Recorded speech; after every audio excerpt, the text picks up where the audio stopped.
to be a little different of a format for us. We're going to have fun and kind of look at the current markets, what we think of the past and the future markets, and uh, kind of give you an idea how we look at it. And I'm going to have Linda start off in a second. Um, so let me just put up just a little disclosure. And it's been fun. Me, Linda, and myself, we've been doing this new trading room, and it's we come, we're both 35, 40 years into business, but we have uh, similar ideas and things, and but we do have our own like little thought process in how we come about um, looking at the market. So today we're going to look at a couple different ways to look at it and what we think of the markets. We're just going to have fun. This is something new. Uh, so I'll let Linda take it from here. Hang on a second. So Linda, you want to just go share your screen? Okay. I cannot share screen while another participant is sharing. Are you So still Damon, sharing? you want to hit There you stop go. screen? There All you go. right, there we go. Ha. Okay. So this is really cool because I have to tell you guys, it's only been about 2 months now that Damon and I have been trading together, okay? And I've known him for 25 years, and you know, in a formal business relationship, and then we got married 10 years ago, but we've never had the chance to really trade together. I've always been doing my own thing, he's always been doing his own thing, and we've been doing stuff in different capacities. So when we started talking about doing stuff and our strengths and weaknesses and differences, we both come from a trading floor background. Damon started on the exchange floors in 1979 or something, and he was in the futures. Yeah. Oh God, see, just don't. It doesn't matter. It doesn't Quit matter. aging, okay? Don't get any older. So, but he was in the futures pits and several futures pits as a trader and a broker in lots of different capacities. And there, you guys have to understand that there is a very dynamic energy in the futures pit that you don't get in other types of vehicles. I was in the equity options. So Damon is very used to this feeling of the order flow and the volume and two-way trading, because the S&Ps, it's bid offer, and there's two-way paper, meaning there's buyers and sellers, whereas the environment that I originally came from, the equity options, we didn't have that luxury. We often, if they come in to buy the calls or sell the puts or whatever it might be, the paper tends to be very directional. So if I sell the call options to the broker who's filling the order for his client, I'm not going to get a chance to buy those same call options back because the paper just tends to be one way. So instead, I would have to scramble to hedge, either hedging myself with stock or with another option series or trading around positive gamma. So there's lots of different ways that you could facilitate that when you were on the floor. So Damon came from this environment that is a little bit more fuzzy variables, if you will, warm and fuzzy, whereas I came from this hard and fast, swing highs, swing lows, create strategies and systems and so forth. So we just thought it would be a good compare and contrast because I go about my analysis and my trading in a very statistical manner, and Damon can jump right in at any spot and capture it in a different way. So I'm going to start off just by showing, we sort of divided this up into 3 parts for you, and instead of getting too crazy, sharing our screens back and forth, I'll go through a series of slides and then Damon will go through a series of slides. So I'm going to start and give you guys a little bit of a big picture about where we are right now and what the implications could be for the upcoming week. And then I'm just going to step out and show a little bit of the macro structure. And then in part 2, 2, we'll dive down and each of us can show more of our intraday techniques that we use and some trades that we made today and last week, and trades that might be setting up going forward for you.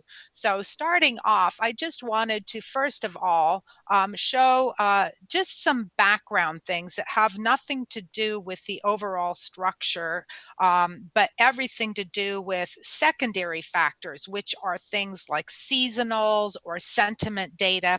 And you can get this seasonality from several different sources. In fact, you can just Google it on the internet. But I was just going to show this nifty little calendar that Steve Moore has up there, MRCI, Moore Research Center, for their subscribers. And he had just created this. I haven't really seen this before, so I thought it was a nifty little way. I always kind of did this by hand.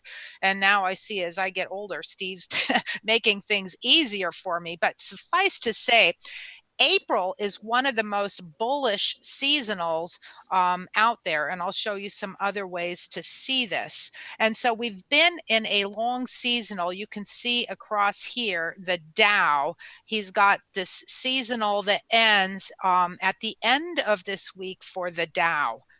Now, seasonals are like actuarial tables. They're not perfectly timing sensitive. So for example, the market could rally for a couple more days, or it could stop rallying on Wednesday. But what it's saying is, if you bought something at the beginning of the seasonal window and sold it at the end of the seasonal window, you will have a positive expectation. So you can see that this particular seasonal for the Dow runs through the length of this week. And conversely, we also have another seasonal that will kick in the Dow. It picked up in the middle of the month and carries a little bit further in towards the end of the month.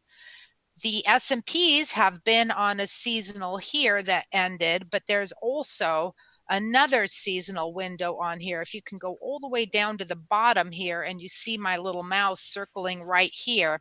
Okay, this seasonal ends this Wednesday. So I thought that that was really significant, that you can see the bulk of this grid here is kind of green, which is unusual considering this little bit of a tricky environment that we have been in.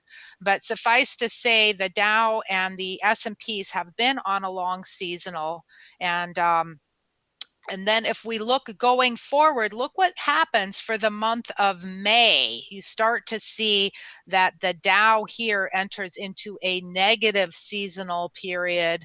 And so it's just a natural little rhythm that we happen to make that bottom going into the start of a very bullish seasonal period.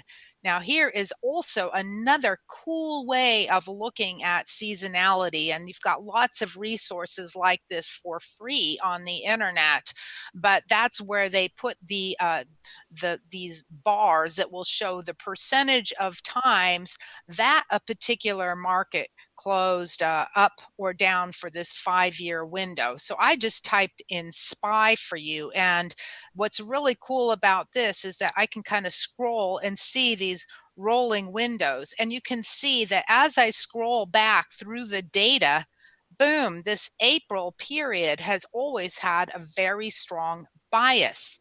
So this may not be relevant if you are a short-term day trader per se, but if you are a position trader or even a swing trader, it's going to give you that added confidence that may hopefully support the rest of your structural work, meaning your technicals, which I refer to as structure for me.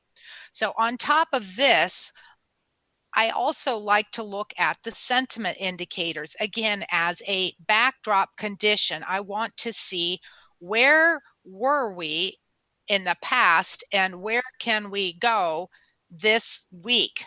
So you see that we hit near historic record reading put call ratios going back just a couple years. We actually had hit a little bit more extreme at the end of 2008. But this type of reading on these put call ratios is really rare. And what I do is I only look at the equity put call ratios. I don't look at stuff that includes the index put call ratios. And I used to log these by hand pretty much for 35 years. And now it's so nice that we have software programs that condense all this data for us. And those of you that are familiar with Larry McMillan's work, he does masterful work with the moving average of these put call ratios and his timing signals off of that. So we had a strong buy signal, and you can see that we're not quite finished working our way down, but we are pretty much at neutral. Now let's just look at my other favorite sentiment reading, and that is this Aai Investor Sentiment. Okay, I look at investors' intelligence too, but this is probably one of my favorites. And the reason why is I was at a conference 18 years ago in Miami with Ned Davis, and I remember he told me that this was his number one timing indicator. So I'm like, okay, if it's good enough for Ned Davis, it's good enough for me. I'm going to follow the footsteps of the people that have done more significant work on it. So Ned Davis to me is just my absolute hero in terms of modeling and research and statistical databases, much more for institutional players. But check this out at the bottom here, the number of bears. And what I was so blown away with was the fact that this weekend, when these readings get updated, the percent of bears was still greater than 40% and still greater than the percentage of bulls. So that tells me that in addition to having a little bit more of a seasonal window looking forward, which may not last very long, judging by how it flipped in May, we also still have not worked off that extreme negative sentiment. Okay, so this is just a backdrop. And as you guys know, price is absolutely everything. So these are secondary indicators. So let's just jump out to some raw price charts. And what I do is I do a lot of connectivity and structure with the swing highs and swing lows. And that is my game. Most of my modeling is based on ATR functions, average true range functions. I do use oscillators for their pattern recognition because they help smooth the swings, but I like these actual lengths of swings and durations of swings and the overall pattern of the swings that therefore I can quantify, and then we can model going forward.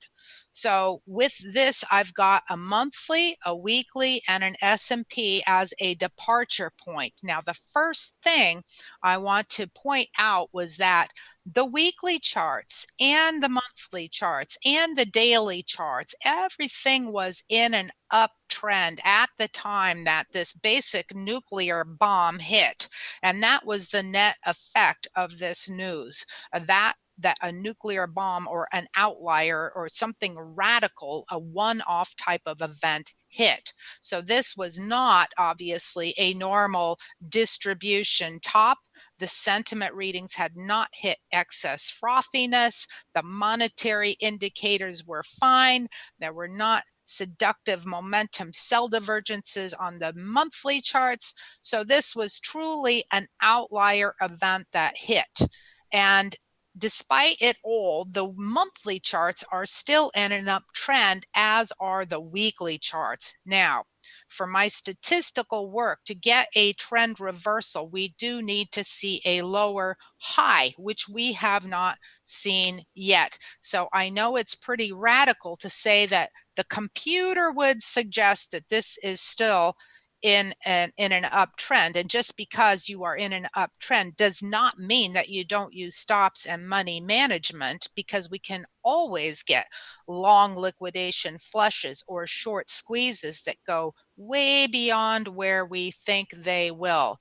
But anyway, I wanted to point out to you the structure as well as the significance of where we are right now in terms of our rally back up in these S&Ps. I do not do percent retracements and things like that. I have not been able to quantify anything and get an edge off of that.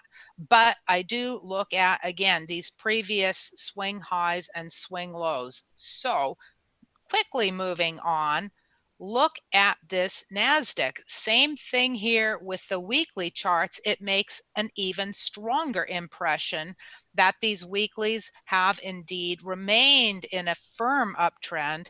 And look at the monthly chart. Now, when I go out to monthlies, I always use logarithmic scaling, which is a percent function. It gives a truer picture of the data when you start to look back very far.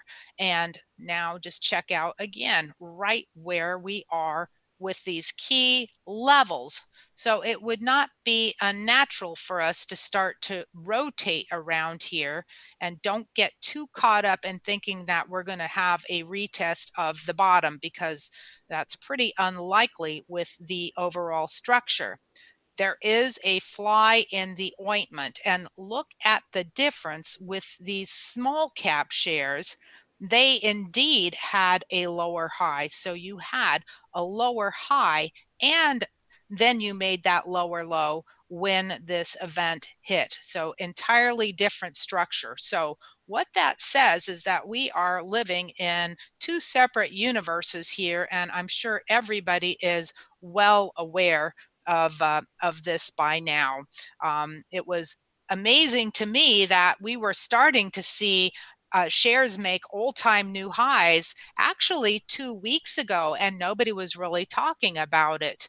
And one by one, we started seeing more and more new highs. Now you can see we're pretty overextended here with this Amazon. But when you do your stock selection, if you are positioning for your portfolio, just be super mindful about that weekly structure, because all the relative strength work, we usually do our relative strength work on Wednesday evenings with our online group. We go through a series of stocks in our database looking for the candidates that would be most attractive on pullbacks and where the relative strength is and the stuff that you want to avoid. Okay, now it's a little bit tricky since we're marked up so well here, but all of the relative strength leaders and the stuff that we bought had really nice structure on these weekly charts. You see, it really was not much of a pullback at all on many of these weekly charts. Now, just to show you the flip side of the coin, IBM, which had earnings out today, which seemed to be relatively kind of funky, sloppy. It tried to push up, and then we sold off back down to this kind of 116, 117 area somewhere in here.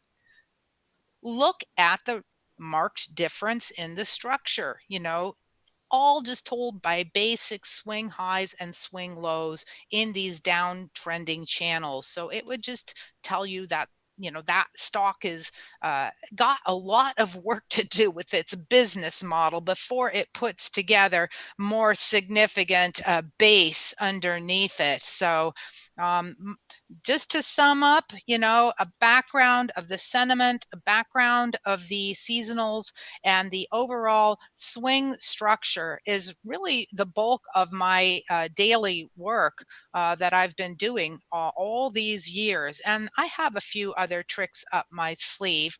I'm just going to show you one last one before we move on and take a quick peek at the gold and the crude, okay? And then Damon is going to jump in and show you an entirely different feel. But let me show you something super, super cool here. This was something that I had not been paying attention to until just just a little bit ago, and I started seeing these closing tick readings. So all I did here was make a line chart for you of the closing tick. And I saw this really high reading here, and it caught my attention because I thought, gee, we haven't seen a closing tick reading like that. This was on March 26th.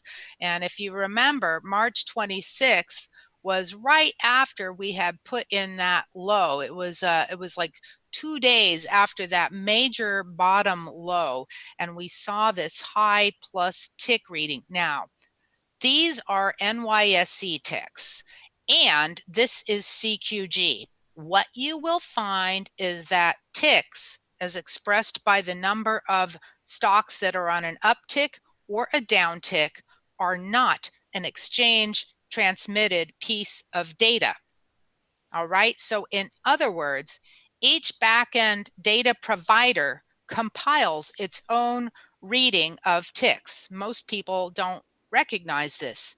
So, therefore, the readings that I see on my CQG will differ from the readings that I get on my TradeStation, will differ from the readings that I get on Thinkorswim.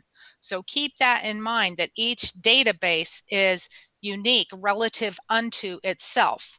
However, if you are to watch these during the day, you will see that the shapes of them are near identical. The buy programs will drive them up intraday and then they'll sell off, etc., etc. So this particular reading caught my attention because I logged these closing tick readings and I thought, that's really interesting. That's sort of out of the ordinary because I had not seen anything like this for the prior year. What is going on here? Why did we get such a strong closing tick reading? Well, another key piece of information is that ticks are highly correlated with market breadth. So on this particular day, if we had a market breadth reading of plus 2,500, I don't know exactly what it was, but I know we had several readings up there. So if you see that very strong breadth reading, pretty good odds that you'll close on that high. So then this following week here, we had all these closes above plus 700, which I had not seen for a couple years. So we'll look at this just a little bit closely because I thought that this was pretty unique here. This was all through the period of that last week in March and up through April 4th. All right, so right up, actually even, here we go, April 7th. So we had all these high tick readings. So I thought, I have not seen anything like this for a number of years. What could this mean? And I went back through previous periods in history, and you can see we have not seen anything like this all through the 2019 rally. What did that mean? Did that mean that the prices were really not attracting the buyers in the way that we might have thought? Perhaps a lot of the buying had come from stock buybacks. So I had to go all the way back through my database, see all these years here. This is kind of amazing. It really woke me up. 2017, 2016, and then it wasn't until we had that bottom in 2008 and 2009, you see all through here, where all of a sudden, this was actually 2011, all right, but I had to go way back in time before I saw this same type of interest by a large body of players, and then this massive, massive accumulation period here. So I conclude that this was just a period of strong hands doing a little bit of accumulating, and now we saw the net effect of that with these shares that pushed to new highs. It's not the same type of accumulation that we saw in 2009 or 2010, but it was unique enough to me to say that that was a more significant bottom, even though we might just stall out and hit a trading range up here for a bit. Moving on. See, we can have so much fun. Oh, we get to look at these things all day long. Damon's like, "Would she shut up? Come on, I No, better no, start no. going." Keep Okay, going. okay. Keep going. Yeah, yeah, yeah. We get I'm to gonna go tease make a each other. martini. I'll be Yeah, back. we get to tease each other all day long. It's oh dear. So here we've got. I just wanted to show one or two more charts before I relinquish my screen, and that is this dollar index, I thought it was worth noting, not that I can say any immediate outcome from this, but on the monthlies, you are in an uptrend. And on the weeklies, you are in an uptrend. And sometimes when we are in these kind of sideways lines, you can hit these freak data points.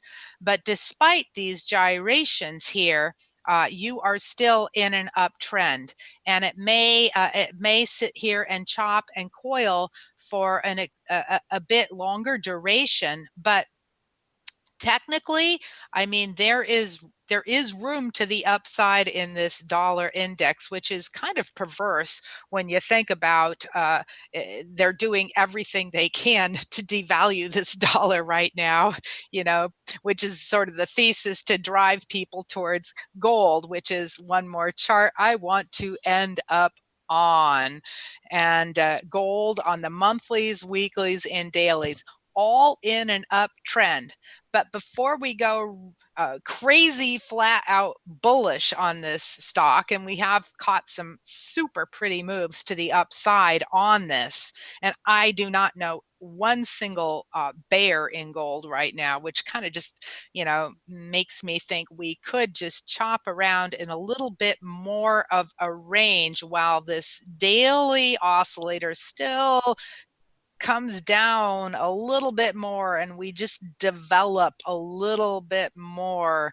But golly jeepers, if you could picture that seasonal chart taking off in July and August and September like it does almost every year, it would put this previous high that we made on these monthly charts back here right in play. And you can see, I mean, everybody remembers that period, right? That was when silver just was rocking and rolling. I don't know if silver's going to get up there again, but it is not out of the question that this gold couldn't take out that 20 handle as long as we continue to consolidate and build value up at this area. And Damon's going to be the master of talking about building value. So I'm just going to show where I feel we are with this crude. Hey, I've been trading full time now for like 39 years. And if anybody had ever told me that I would see this May contract trade down to negative $40, I would go, say what? Okay. So my point being, you don't have to have a super high IQ for trading these markets. And sometimes a high IQ can be a hindrance because you're like, that is not logical, So you can't think when you trade. You absolutely cannot. If I thought too much when I was trading, I would have been broke a million times over because these things just defy logic. It all makes sense after the fact when you explain that, yeah, there's no storage and all the reasons why, but still my mind's like, this does not compute. So with crude, we can go and see that on these monthly charts, we were in this range forever and ever and ever back in the 90s. We're kind of back at this home.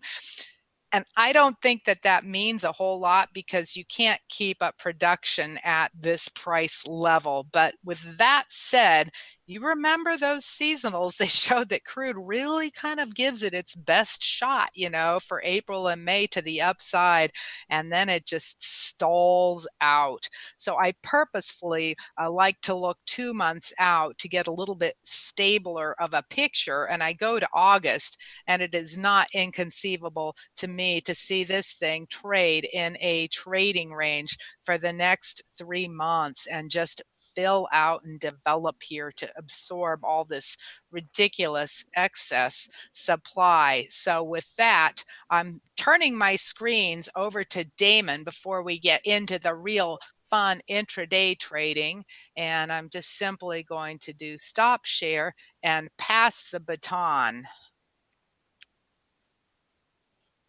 All righty. You're such a hard act to follow, let me tell you. Oh, you know the old saying, hon, okay? Uh, Yeah, you know the old saying, if you can't dazzle them with brilliance, which I don't have any brilliance, I'm pretty basic. If you can't dazzle them with brilliance, baffle them with bullshit. So, you're okay. funny. All right, let me just get It situated. is a bottom line business, guys. That is the gorgeous thing about this business. It is a bottom line business. And whatever indicator you want to use or whatever approach that you choose, nobody can say it's right or it's wrong as long as you are making money with it. And, when you find something that works for you, that's sometimes what takes a long part of this journey. So if I can just show you the real basic stuff for me that works, you don't have to go crazy trying to do rocket science sometimes. All right. Okay. You ready to dial it down just a little bit? Ah, see, I told you, we're the yin and the yang. Take a deep breath, step away from the monitor. I had too much coffee beforehand. No, that's okay. So, first I just want to uh, dial it down a little bit.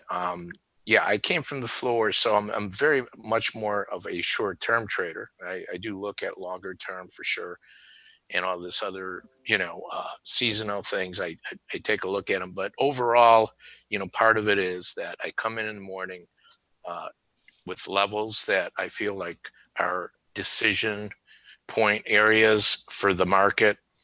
I make sure I have those. I do. Anybody who's ever listened to me before, I'm sure you've heard me talk about how I feel volume is very important, because volume is the only real time indicator. Everything else is a laggard. Today with electronic trading, you press the button, right? And the volume goes right in there in a millisecond. Your trade is up there with all these other trades. So it helps you confirm these breakouts. And just to give you an idea, and I'm not going to get in a bunch of slides, but because I'm going to be showing some volume candles, these are both the same charts here. And it just is just an example. This top one is volume candles. Okay, this happens to be photon. You can get the same feel from other volume indicators or echo volume. In this case, this is photon trader. What it is this is like a 5-minute chart, but you can see the difference. This is the breakout point on a regular candle chart, and this is how it looks on volume candles. So the candle gets wider when the volume comes in.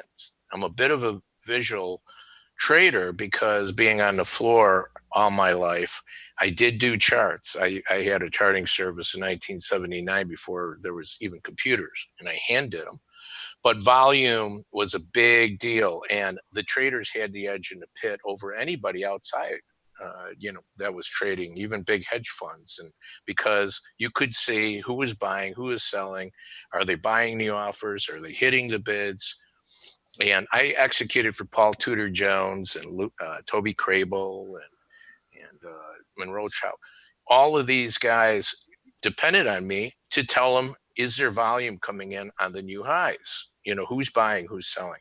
Well, now we could see this ourselves. So I kind of really, we created these volume candles for that purpose. So I just wanted to touch bases on that a little bit.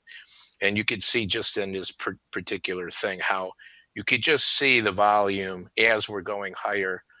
You get a little climax here. What happens on the pullback? Volume dies on a little bit of a bull flag. So it's very powerful to see that when you see a small candle and it's dying on this, and then you come out of here, this flag, it gives you more confidence that the market's going to continue. Here, no volume, sideways, big candle up. Hardly anything here, and then up. And this is just one day. So that's something I like to do. And then I'll do one more thing, and then we're going to go into some live charts, some recent charts. But I do feel that the 24-hour markets are real important for those people and traders who watch me or follow me on Twitter. They know that I've broken up the sessions so that I could see the Asia session and the Europe session. After 2008, for me, it's been very important to look at them. you can learn a lot from the data at night, because now there's enough volume, not as much as during the day for most of these contracts. But the highs and lows are really important. They tell a lot. They tell you a story so that when you come in to the U.S. session, you can really you have a takeaway, and they're a huge part of what I do. So so I broke them out. Let's see now. What do I have here? Let's go here. Now this is let's go to first. We'll just touch bases on this for a second. This is recently. This was actually, I believe that was yesterday. I just snagged a chart, but normally I don't have this here. This is, you see these bars, right? I have just the market profile. For those who don't know what market profile, we're not going to get into a big class, but I will tell you in a simple form that these structures here are broken out. They're basically 30-minute bars condensed. So this is what this looks like. A being the first period of this particular daily chart. And by the way, I break them out into US, Asia, and Europe. And then these levels tell me a lot. The point of control where, all the price traded the most for the day. These are also volume profiles. That's why they have different colors. So all these things tell me a lot, and these volume profiles here. So I do a bunch of different things with volume. This is today, by the way. I try to snag some charts that are relevant for the day and what I think of the future, that kind of thing, because God knows we only have another 15, 20 minutes, but we could go a little over, I think. I think we're fine. So over here on the left side, we have a trading room. So both Lynn and myself, we trade and we show our trades, but and we show various screens. This is just one of the screens that I'll show. This is the market profile, and I drew in some things. This is just a snag that I was drawing as we were trading to point out a couple things here. This on the left side, this is the E-mini 5-minute and the 30-minute.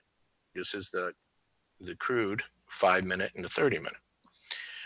And so these levels, when I come in the morning, I'm looking at the Globex highs for Asia and Europe. I look at the high volume areas. I look at spike highs, or single prints, they call them, which would be like single letters that you see over here, like this, that this is a really nice, here's a nice spike high, right? Those are very important. And then I also look at areas where the market balanced and where it didn't balance. So we'll talk about that because it's very important. If you break down the market and simplify it a little bit and not get so crazy with a million indicators, you're going to do a lot better. And that's why, I'm showing some charts right now with no moving averages. We're just going to look at price behavior, how, the price behaves around levels. And that's what I do. And then we'll talk about the market in general. So here is yesterday. Okay, this was yesterday. This was the US session. These levels here were really important today when we came up here. And we held up at this end. This was telling me up here, this is going to be major resistance. Pretty hard for the market to get above there. This is when Asia finished here. We had single prints. We couldn't get above here. The market balanced, and then we slowly kept moving the balance lower. These are just things with market profile, some terms that are used. And basically the market, when it comes into a balance, in fact, look at this crude right here. And let me get my little drawing tools up here. And it kind of helps to have them. All right. So, when you look at this here, that market's in balance. When you can draw, I always make a joke about it. I'm Greek. I said, when you can draw a souvlaki stick, a shish kebab through that, where you go below, above, below, above. The market's in balance, and that's where you're not going to get too much follow through unless you get some leadership, some good volume to come into the market. Okay. And the good volume is coming from the bigger institutions, the hedge funds. It's not going to be from me and you. I mean, even if I did 20, 30, 40, that's not enough to drive the market to new highs or lows, or to break out of this. So the market came into balance at that point. This was earlier in the day. As you know, we had the craziest day in crude I've ever seen in my life, but we won't get too far into that at the moment. And you could see like these little arrows. Actually, these were some. This was one of the trades today, I think. But for the most part, I like looking at how the volume picks up when it goes through, when it breaks out of, like right here, when it broke out and the volume picked up, and then volume dies. What happens? You get a little pullback. So this is looking a little fine, too close into this because this was before the opening, but just to give you an idea. So let's okay, now let's go into, let me clear this. By the way, we're winging this.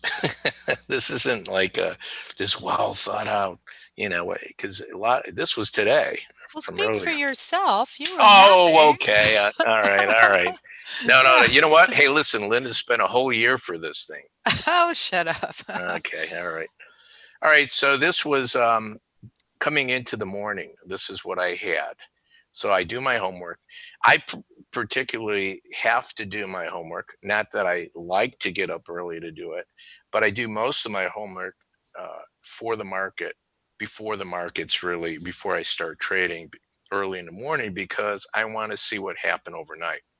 I want to see this. And so this was my area here. I felt it was like Linda calls it over under. I think it's kind of funny, but it's true. In this case, today, I felt like this was a big band, a big pivotal band. If we got below it, then I felt like the market can have increased pressure and we can start maybe a down move, especially because we've had this long bounce off the lows. On the top side, this was important. We had Asia and Europe both made the highs of these swing highs. We did not. In fact, the next day, last night, Asia came and took out the previous day pit session high. These are all important things for me. So when the market opened up, we opened up down here and we worked our way up. So here's just a couple charts, just, how I look at these things. You could see how important seeing where Asia or Europe finished or their lows. Now, market profile, there's quite a few market profile guys out there. Jim Dalton's one of the best, and there's a lot of them out there. But I do mine a little bit different because I break mine out. I don't know anybody that does them 3 sessions. They like to do the night or the day. But I feel it's really important because the way the Asia trades versus Europe is quite different. It just is. And the crossovers in the lows and the highs. You could see here where Asia had a low, it came back and retested that low. And for me, that was a very pivotal area. You can look over here. That was a high that Asia made. We had no trading in between there. When you see this little double distribution where you see two of these and they redistribute, there's a lot of this that, if you know market profile, you would know it. I just thought this was amazing. I just threw some charts in here. This was the crude today. I mean, if that wasn't the craziest looking chart I ever saw in crude, that's crazy. I mean, this is the daily. This is the May. I just happened to throw this up. There's no rhyme or reason on some of these, the way I put them in here. But so let me go show now another chart. Let's see here. Damon, you did pick off that June crude to the downside today. I did. It was already halfway down and you wailed on it and caught like almost a full point in 15 minutes. It wasn't even. I think you just banged it out at the market. And sometimes you have to. I mean, in this case, so you can see this screen now. Do you see like 4 charts up there? Is that right? You see the right, hon? This Yeah, is yeah. Oh, is that okay. what you were looking at this afternoon in the crude? Yeah, so I was Okay. just gonna, yeah, I'll just show you, for instance, like how I picked off something in a crude. I just want to give you something to take away from here, that we tend to overcomplicate things. Now, I do have a, different moving averages and a couple of things I use, but you don't need too much. And I'll tell you a story that, really made me think about this a long time ago. So right here, this area right here, I was looking at this and I felt like we balanced here. We kept trying to go higher. We couldn't even get back above here. And when we broke here, I saw some volume coming into this. I put in a sell, and you're talking in 20 minutes, the market broke 140 points, right? Or almost 180. But you know what? Um, when the market slowed down, you know, I took my 80 or 100 points, whatever it was here, even though it came back down a little bit more. So the volume candles helped me a lot. That's just one of the things that I look at. And that was today. Let me erase these things for a minute. But if you look at, like, oops, no, I didn't want to. I hate the pencil one, because the pencil, have you had too much coffee, which all day I've had coffee right here. So I want you to just take a look at a couple things. You see these like flags, right? Volume dies up here, and look at the volume when it breaks through. Okay, everybody knows what a bull and bear flag is, but isn't it nice to know that you actually broke it, and you broke it with confirmation? So these are just like a couple little things to look at. Same thing goes when you have some kind of triangle. These triangles are very difficult to tell if it's for real when you break it out. They're the ones that always have the fake and reverse kind of thing. But if you have the volume coming out of it, it means you got some legs behind it. Behind it. If it's just a little spike, then there hits some buy stops and it goes the other way. So these are just a couple things that I look at here. Um, Now let me see what I got in my little trick box here. There you go. Let's do this here. So when you're looking at longer term, I look at longer term as well, but we can look here for a second. Here.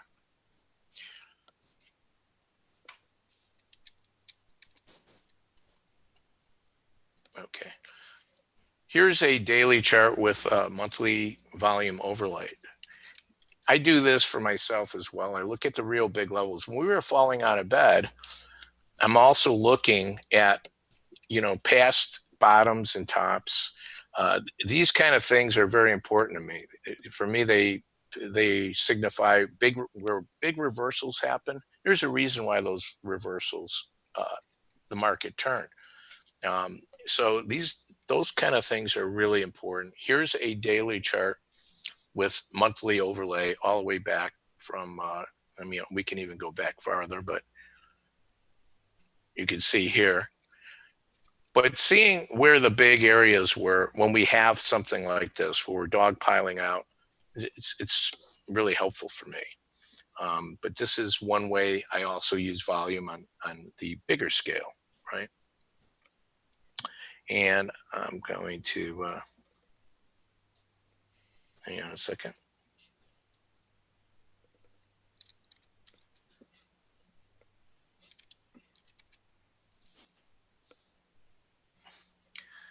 All right, let's just bring up.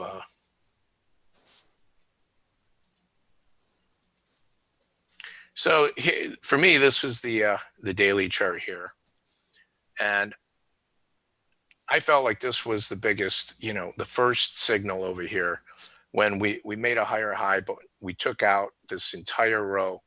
We traded outside of that week, closed below here, and that was the start. And pretty much we had a straight down move, a little bit of a flag, and pretty much for me, I wasn't looking to get too bullish until we started to turn the corner here. Now this is where we're at here. I think we have a chance of maybe having a nice little bit of a pullback into this area. That's kind of what I'm looking at. The market did slow down, smaller range up here, had a nice big push. As you know, this high, by the way, was made during the night sessions, and we both night sessions we couldn't take it during the day. We could not take out the night sessions highs. So for me, that's a pretty big deal.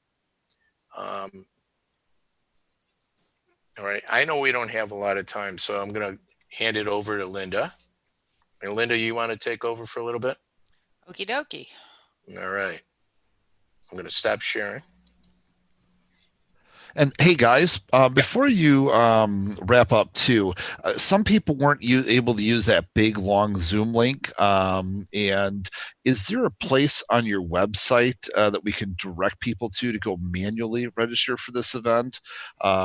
Since they're, or do you not have a landing page that we could drive them to for the people that can't click the link? Okay. Oh, for the Sunday night thing? Yeah, for the Sunday night event, because a lot of people are asking to join that. And sure. Let me get that for you. Yeah. Yeah. So, and then you can keep going there. I just want to go ahead and make sure that because there was a lot of people that were asking for links. Some people with their browsers or whatnot can't click the link properly, and since it's a super long link, it like goes over on different layers and then it doesn't become hyperlinkable, and they can't copy and paste out of the chat. So unfortunately, that link is too long. For those people that are struggling, I just want to make sure that they could join you guys Sunday evening. So I thought, well, if we could take them to a web page and Damon will get that fixed for you. And as an aside, if anybody has further issues and cannot register for it, just simply go to my page, lindaraschke.net, and you'll see contact me, and just simply say, hey, send an updated shorter link, and I'll send it to you. And just so you know exactly what that is, we did this thing in February. It was really cool, and it was super well received. It was a lot of work, so we don't plan on doing that every week. But we would sit there on Sunday evening, review the sentiment readings, review the structure, review for what's coming up ahead on the upcoming week and stuff, a little bit of what we're doing now, and what's going to be in place. So really formulating a strategy for the upcoming week. So we're going to do a Sunday night strategy session next Sunday night. It's free, and maybe we'll feel like doing this once a month. I have to do this homework for myself anyway, so I enjoy sharing it. I feel very strongly that these are just some good fashion principles of price behavior and analysis, and so that's what that is. So we'll get that for you there. But now, before you go on, are you able to click on that? Some people can click on that big long link, some people can't, but here's what I did. Gang, if you guys go if you go to lindaraschke.net/contact, I put that link in there for you. So that's a much shorter link that even if you have to type it in, it's much easier to go to. And that's a contact link so that you can say, hey guys, can you email me the link here? That one, that'll take care of it. So this way, there's a lot of people, if you guys, I'm trying to help you guys out there, Linda and Damon, because there's a lot of people trying to join. So I appreciate that. And I do want to, well, how much time do we have, Rob? Well, we have till midnight because we're at the end of the show. Yeah, that's right. And I had 3 cups of iced coffee. So but these poor souls have been on all day. They might not be able to handle it. Well, Damon, you're in Chicago, so now you can drive up to see me, and we can have drinks, and then we'll just, oh my God, party. I'm getting in the car right now. Is it okay? You got an extra bedroom? Yes, we do. We have a couple houses on the property, so you can stay in a whole other house. I love your place. It's great. So go ahead, Linda, and then I'll put up some information for everybody later as well. Am I sharing my screen now? Did I not give it to you? What are you looking at? Do you see my S&P chart? Yes. Okay. We do. All right, good enough. So I just wanted to wind this down a little bit as to, I laid a backdrop of some overall structure for you for the dailies and big picture analysis. But as you just saw with Damon pointing out his little bear flags and little bull flags on the S&Ps or the crude on whatever time frame you're watching, it really can come down to being as simple as that. And I would just encourage people to study charts, and study more and more charts, because a picture is worth 1,000 words, and you can never argue with the price. So I personally like to look at the intraday tick charts, okay, condensing things, because it has a way of similarly concentrating the volume, such as Damon's candle volume charts did. So when there's not much volume, it's not going to show a lot of data or swings. And when there's more volume, it displays the rhythm. So what I've been doing for the last month is we started off with this 80,000 tick chart, and I never go to 80,000 ticks, but the volume had gotten so crazy that, I mean, you had a 30,000 tick chart equivalent to a 5-minute chart, which is something I've never heard of. Usually, with CQG's data, 5,000 ticks sort of equals close to 5,000 on a dull day. But I'm very much these swing highs and swing lows, because these are like magnets. They are visible chart points. And I had this friend who originally used to joke 20 years ago, everyone's watching the same movie, and so therefore it's almost like this fulfilling prophecy. That's the thing with gaps. Everybody knows they're there. They're the most visible chart points. And so what I do is I always try to create the structure if we're in an uptrending channel or downtrending channel. And we've been having a lot of fun. The green ups in the downtrending channel are the whack-a-moles, and the red pullbacks are the red zone loading only. And this is just an average true range function that was published by Wells Wilder over 2 decades ago. So it's nothing that I specifically created. But with time, you get to see the 1, 2, 3 pushes down that create the bottom. And then when you start to form this triangular coiling action like we did at the bottom, you can draw these little converging trend lines. And my blue line is almost like one of those market profile value areas or high volume nodes, if you say. And usually I'll keep a higher time frame tick chart for my main structure, because I'm just looking to see if we can trade up to these previous swing highs and swing lows. And then I'll usually use 2 other tick charts, such as here is a 40,000 tick. And again, this is exceptional that I went up to this high of a amount of ticks on my data. But you can see here that little coil blown up here, and then you can go down to a smaller time frame just to trade the little flags along the way. If you miss the breakout, it gives you a better entry. The first red zone loading only after a breakout from the converging trend lines. You can do all of this without any little lines or moving averages or oscillators on your chart. And so I would just encourage you to see these things unfold. It really is staying in the present is such a secret to trading, not trying to project too far out. So you see, I have to counter all this stuff I was saying earlier about, the potential for the seasonals to still last a few more days, but then come to an end. And it almost creates a certain anxiousness in people. Oh, should I buy puts? Is this the top? Should I get out of my portfolio? And it's a hard way to trade then when if these types of longer term things do that to your consciousness. You can make a great living just picking off the little pieces along the way. So I'll just show you the few things that I look for. Super basic, I love the converging trend lines on the data where I can draw the horizontal line. You get good breakouts from these messy coils that are like horse left the barn and by the first pullback.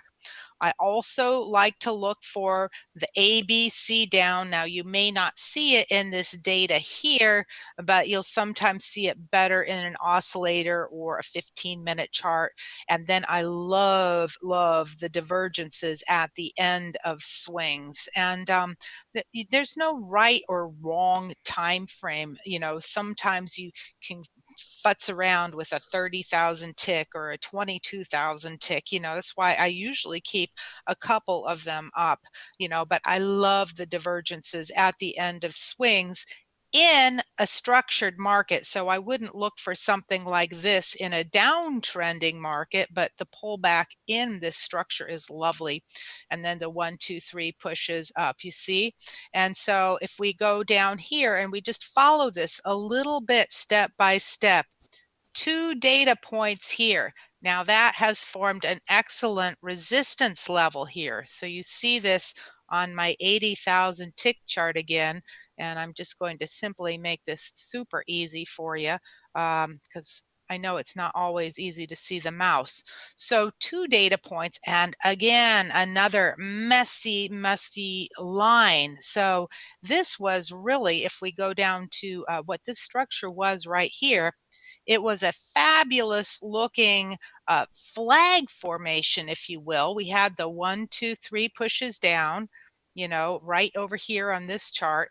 And then this looked like it could break and do a full retest down. And instead, we did a failure test. So the market's always trying to look for these little kitschy, traps and tricks. And in this case, it was almost like a reverse trap. It failed to give that full retest down. So I call that a failure test. And a failure test at the top or bottom of a swing can set up a whole nother sequence to the upside.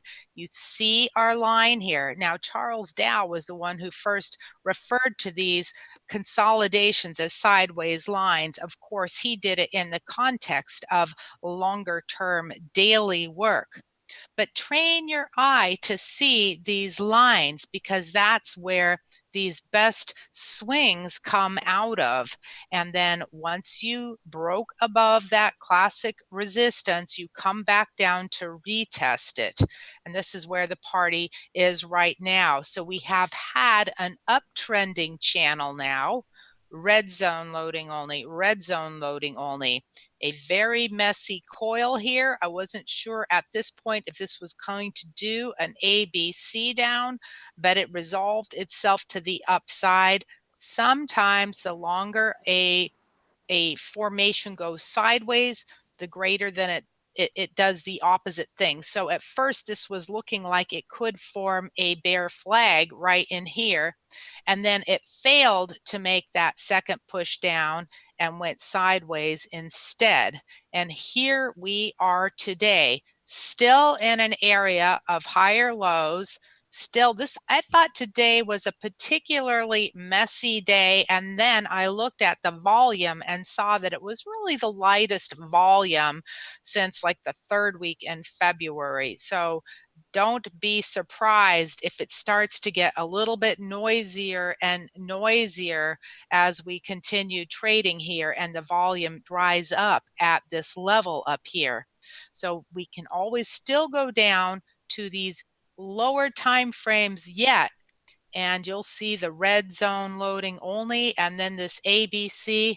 And then quite frankly, today, if I go all the way to today, I think I only made 2 S&P trades and didn't even do them well. I just did not feel in sync today. And you can see how messy the data is. Everything looks great in hindsight, right? But I always have to ask myself, would I buy or sell 300 contracts here? And I don't do that size anymore. I don't have my fund anymore, but I have to feel some real conviction to pull the trigger. And I just didn't feel right on top of anything today. And so there's spots like that in trading. I think I made a short trade and trailed a stop and got stopped out for a very, very small profit on some of this noise that was jiggling around in here. So it was not like a killer day for me in these S&Ps. And that's okay. On the light volume days, it becomes a little bit more tricky to read. And, part of the secret of trading is knowing when to leverage it up and when to pull back and just not get chopped up. So this was a little bit of a choppy day for me, and I'm glad I didn't get chopped up. But look over here at where we are now. Very hard to read as opposed to these lovely channels and the breakouts from these lines and all these other data points in play. So I'm going to be most curious to see how this develops. And you can see how we kind of had this ABC down. If we fail here, we still have an unfilled pit session. Okay, so I do look at the areas where we have pit gaps. The DAX only traded partially into its pit session, and same thing with these S&Ps. So I always like to look at the DAX very first thing in the morning for that tone, and so often that sets the trend or the stage for our trading. And today was not a real great example because the DAX had sort of broken and was trending down, and then it just ended up ranging out. But once again, just to summarize it, I can strip away all these little gobbledygook things here, and if you can just really concentrate on learning to recognize just the simple little flags, drawing some trend lines, are we making higher lows? That can do so much for you. And then if you want to add an indicator to support, your analysis, that's lovely. But do get good at just seeing things with the raw price in and of itself. And I hope that you saw how Damon looks at that, just the market profile, giving some levels and his way of developing some structure, and then for me putting it all in that type of context. And I just have two more little things I wanted to show you as a parting shot. Okay, if any of you remember that old Life magazine, or am I dating myself? That old Life magazine, they always used to have a page on the very back where they would have the parting shot and this picture, that was just a very kitschy type of thing. And before we're through tonight, I am going to make Damon tell you his Life magazine story, because he was actually in Life magazine.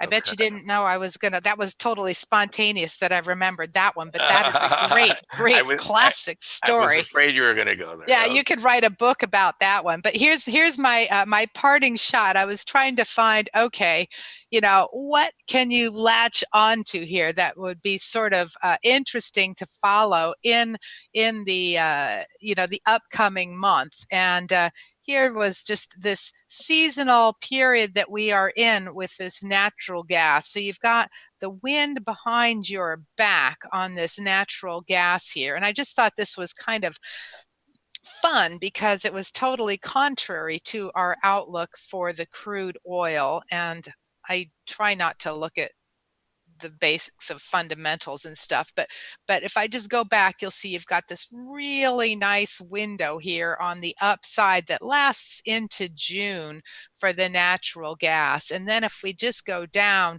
to the daily structure, you can see a lot of 1, 2, 3 tests, and a good shakeout here before then taking out this swing high.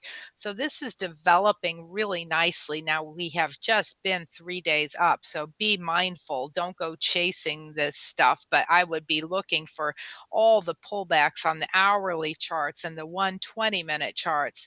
And you can see that there was a little bit of a divergence type of feeling here on the weeklies. Now be mindful, because this is a continuation chart. So continuation charts often are a little bit artificial, but you still see the overall structure. And lastly, the monthlies are down here in this long zone. So pretty cool. I am not one to project upsides. I don't believe in putting targets, because I try to hope that once in a while I can capture a fat tail.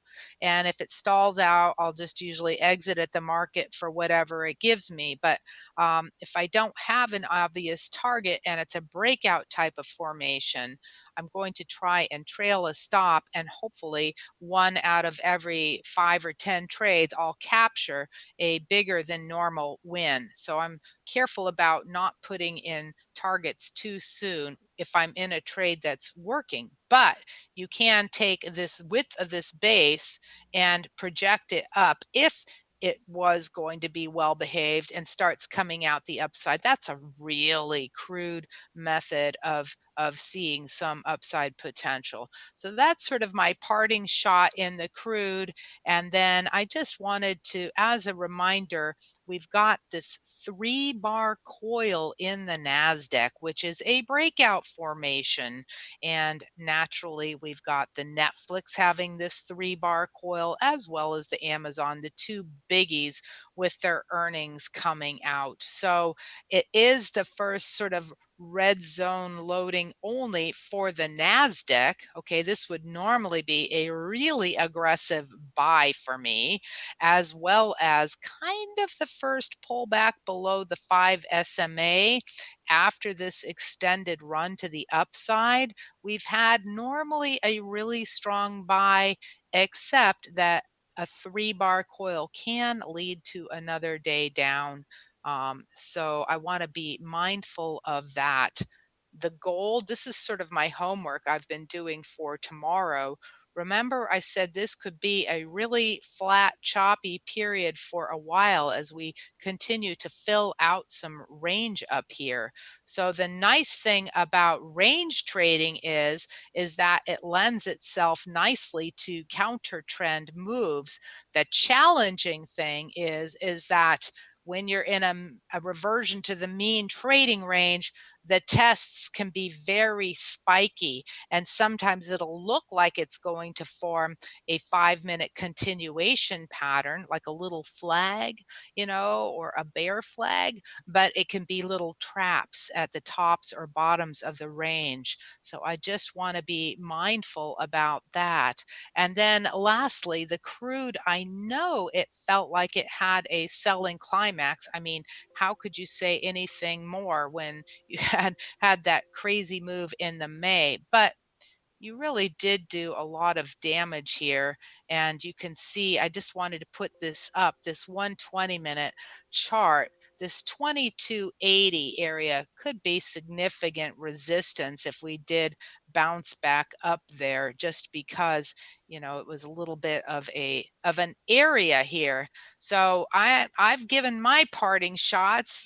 Just to sum up, we look at the long-term stuff, and we look at things that help give market tone, the ticks, the volume and stuff, but it still is going to come down for me, following the market one little swing at a time and just waiting for a recognizable spot.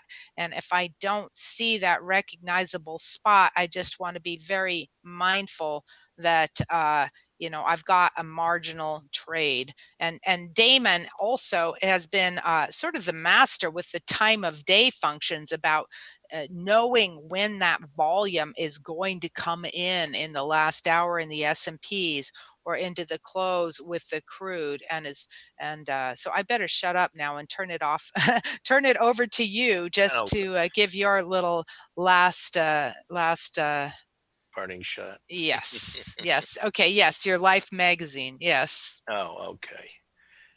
All right. Well, let me do just a quick couple more charts, and then I'll do my Life magazine. I'll let and Dave, and since we got a captive audience waiting for the Life magazine story, I just want to let people know we put the link back in. If you go to lindaraschke.net, and then in the upper towards the upper right hand corner, right underneath her book Trading Sardines, you'll see a little text link there that says click here to register for a free Sunday night webinar with Linda and Damon on Sunday, April 26th. So I'll show that again once I get the screens back from Damon, but we did go ahead and get a link up there for you guys so you guys can enjoy them at that link Sunday evening.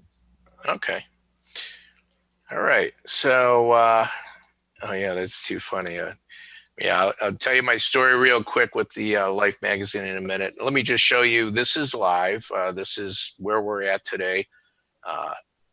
Now, I wanted to mention something, the market, you have to pay attention to if the market's in balance, and you've heard that from Linda, or it's coming out of balance. Here's a good example. When we were down here at this level, we were balanced and we were going sideways, and you could equate that to a consolidation, whatever. But the way you trade a balanced market is different than a trending market, obviously. For most of you know that. So let me get my little drawing tools here for a second.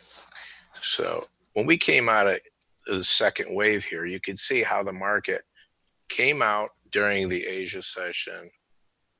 You could see then Europe. This is the US session. A little sideways, and then you could just see how the market had continued all the way up to this level until you come back down, balance a little bit, and then we go higher. And just the way I look at these things is if you have a balanced market, and in market profile, the formations also tell you if it's a basic bell curve and you have spike tops, a spike top and spike bottom, and you're balanced in the middle, that you're going to be selling rallies, buying dips. So these are one of the things that I like to look at. If you have, a continuation. Hang on a second. I know that let me get rid of this. It's a trick sometimes with these little things here. Okay. So, but when you have a trending market like this, you don't want to stand in front of it. And usually in these trending markets, you can see there will be a little bit of a balance, and then you get double or triple distribution where it keeps finding a higher place, more value up higher, moving up or lower. It depends what it is. And that's a trending market. When you're looking at these trend bar charts, that's how it looks here. So it's just different ways for me to look at it. This is where we're at right now. We have a little bit of a balance here, and soon we're going to find out which way we're going to go. And so I'm looking at this area right here, and let's see if we get below this, or we get above here, there's a good chance you get some kind of follow through, as long as you see that there's good volume behind it, right? Okay. Let's see what else I got. A couple more charts. I didn't want to get too crazy here. Now, Sunday, if you guys are interested, we're doing this, as Rob mentioned. Another one will be a little bit more, it might be a little longer, but be more fun. And, this is just, like I said, we're winging it. Okay. Let me see what else I have. And then that's it. Let's see here. Well, this is how we look if I were to just show you how the market actually looked when you break it out into a 30-minute bar chart. This is how this formation looked. And you can see that this formation pretty much was inside the Europe formation. So we respected both sides of this. And this is what we're doing. And then here we opened up with Asia, and this is what we're doing here. So we're kind of staying within this balanced area. And let's see, I think I might have one more chart. let's see. Oh, here's the bond chart. So the bonds do this balancing act a little bit more a lot of times. You could see how the market was balanced at this point. Can you guys see that? And then we came out of balance, and then we started this little move up, and now we're balancing up a little higher. With that being said, I'll tell you my quick story about the Life magazine.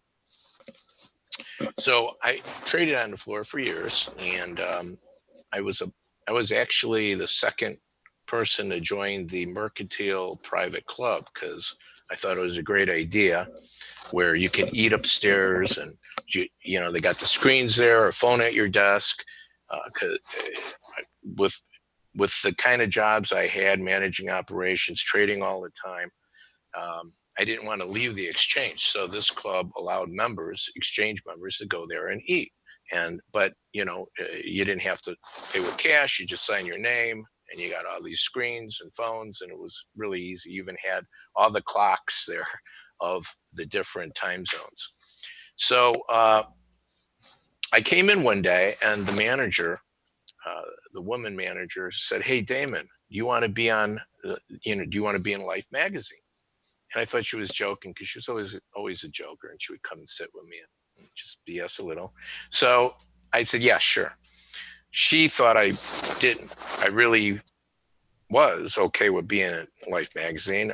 I thought she was joking. So I went and sat down, and my table was right underneath the clocks where they have all the time zones and all that. She came, sat down to talk to me, and as I ordered my breakfast. Well, this guy comes walking over, this French guy with three cameras dangling, and he says, "Is this the guy? This is the man." And I'm looking at this guy, and she goes, "Yes." And I go, "What's this?" She said, "I told you, do you want to be in Life magazine?" I said, "Are you kidding me?" And she said, "No. They're doing a spread on breakfast in America, all over in different places in America, and they wanted to do one at the exchange. And I thought you'd be great, you know." And I'm like, "Really?" I was laughing. I said, "All right, whatever." So he's taking these pictures, and really no personality, this guy, I tell you. I had to sign something saying that it's okay to use them, blah, blah, blah. And then he leaves. So I didn't think much about it. I didn't even think it would make it in Life magazine. But I get a call about 2 months later, and I thought it was a sales call from Life magazine because of the way they called me. And I almost hung up on them. And they said, "You just recently took some pictures, and we want to know if it's okay if we publish them." And then I stopped for a minute. I said, "Oh, wait, 2 months ago. That's right." So I said, "Yeah, sure." And they asked me, they said, "So this is on Breakfast in America." They said, "Can I ask you some questions?" I said, "Sure." They're like, what'd you have that morning?" I kind of laughed because I actually do eat the same thing pretty often in that club. The one breakfast that I get is a cheese omelet with jalapenos and orange juice, coffee, and some bacon on the side. So she jots it down, and she said, "How much did it cost?" Well, it was, back in those days, $22. Even now for breakfast is kind of pricey, but back then it was ridiculous. This is the late 90s. But that's what I had to pay to be a member there, and it was worth it to me. So I said $22. So that was it. So didn't hear from them, didn't even know what issue.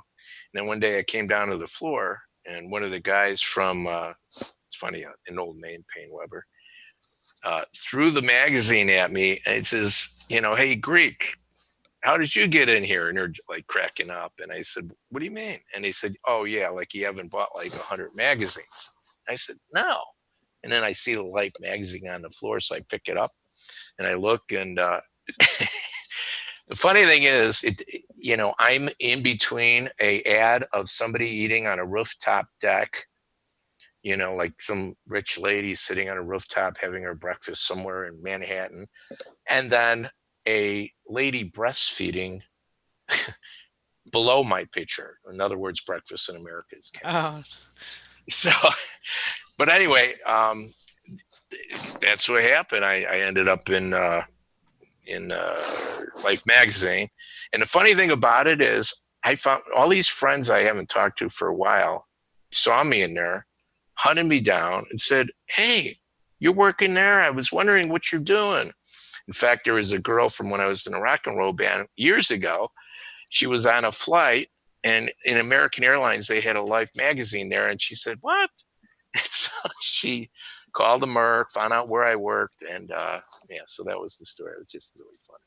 And David, I appreciate you going ahead and sharing that. Pretty funny. I do want to. Linda's been vigorously working hard to answer people's questions, but the problem is nobody can see them because she accidentally sent it to all panelists and didn't include the attendees, and she was working so hard. Oh, crap! So what I'd like to do is what I'd like to do here for a moment, because they did get a link going for everybody. I'd like to see if I can maybe so the questions here, there was, is market profile different than point and figure? The answer is yes, it is. There was a question asking about balanced market, and balanced market is buyers and sellers wind down to equilibrium point, usually 3 bars daily overlap. And then looks like Damon's has something he might want to show there, but I wanted to go ahead and so here, maybe I'll just pull up this last one. Linda also talks about her bar colors. The bars turn green when it moves up off of the low by 2.5 average true ranges, and turns red when it moves down off of highs by 2.5 average true ranges. Super simple. So, and then if you go to her website, lindaraschke.net, in the upper right-hand corner, just under a little yellow and gold book area there, it says called Trading Sardines. It says click here to register for the free Sunday night event. So there is a link there, but I don't want to take the screen away from Damon because it looks like he was about to show something. No, that's fine. Go ahead.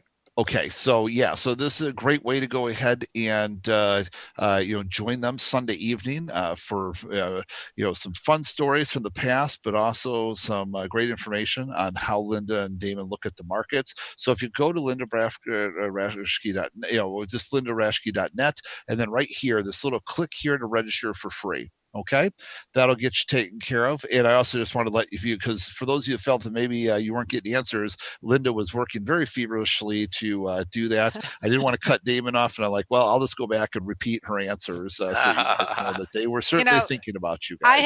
I have, you can see right there, I've got a contact form on that right side, and those if you click on there, those emails go directly to me. Nobody else answers those, just me, and I always try to answer them. So it may not be like within the next 12 hours, but if I haven't gotten into it the next day, I do get it to it on the weekend, and I always try to answer everything. So yeah, and you can see my website. I just haven't had much time to make many blog posts, so it's a little bit out of date there. But these markets have been more demanding, so.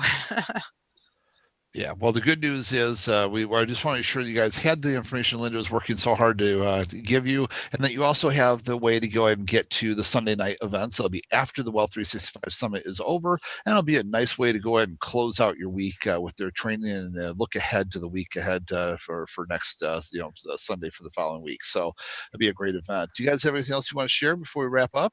Yeah, can you go back to my screen? Do you mind if I share this real quick? Sure. Yep, you bet. Let's see. And then, gang, I'll answer questions for you on the back end of this as well. We got a prize we still have to award, and I've got a team ready to answer questions and wrap up, so they can all go home too. So we'll let Damon wrap up here, and then we'll get back to it. Okay, this is just 2 seconds.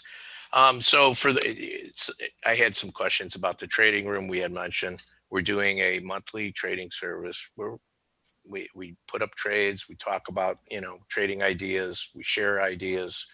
It's a lot of fun, and we did do this just because we've never done this together. It's a lot of fun for us. It's the camaraderie is something I enjoy that I haven't enjoyed that from the days of being on the floor. So it's a great room. If anybody's interested, you could just go to Linda and Damon lindaanddamontrade.com. So it's just lindaanddamontrade.com if you're interested to sign up. Otherwise, maybe we'll see you on Sunday. That would be great. And by the way, I put my email address in the room for if you have any questions for me as well. So you just go ahead. It's Damon@fptrading.net.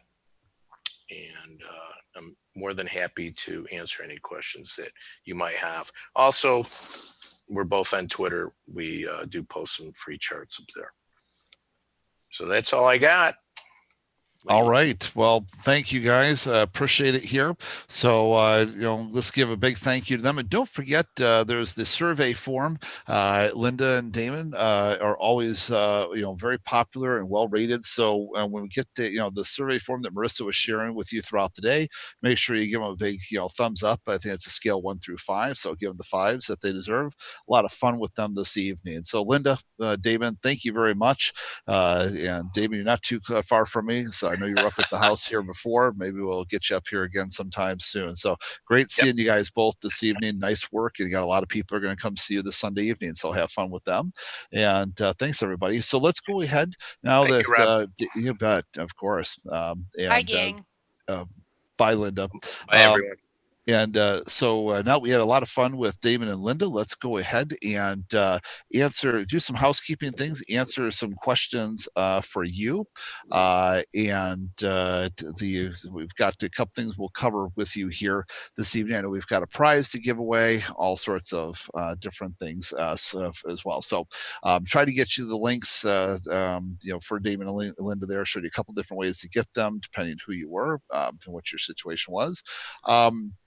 So I'm going to go ahead and we've been doing this now for many hours today. So the computers are really feeling it at this point. So let's go ahead and let me take the screen over here, and I'll stay around, answer some questions. We've got the prize to give away here. So the prize is going to be for big picture trading.